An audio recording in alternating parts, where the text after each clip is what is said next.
మన శరీరంలో ప్రతిరోజు అద్భుతమైన ప్రక్రియ జరుగుతుంది.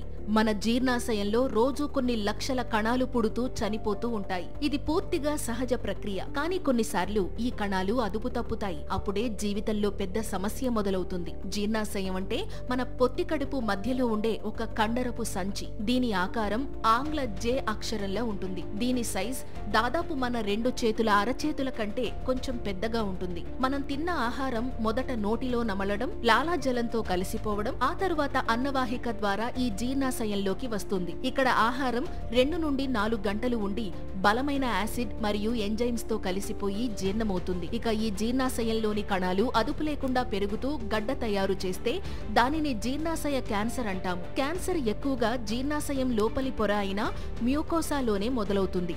దీనిని గ్యాస్ట్రిక్ క్యాన్సర్ లేదా గ్యాస్ట్రిక్ అడినోకార్సినోమా అని కూడా పిలుస్తారు.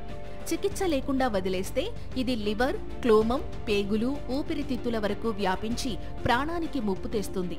కానీ సరైన సమయంలో గుర్తించి చికిత్స తీసుకుంటే పూర్తిగా నయం చేయవచ్చు. దాని మొదటి లక్షణాలు ఏమిటి? ఎలా గుర్తించాలి? తెలుసుకోవాలంటే క్యాన్సర్ కారణాలు అని కామెంట్ చేయండి.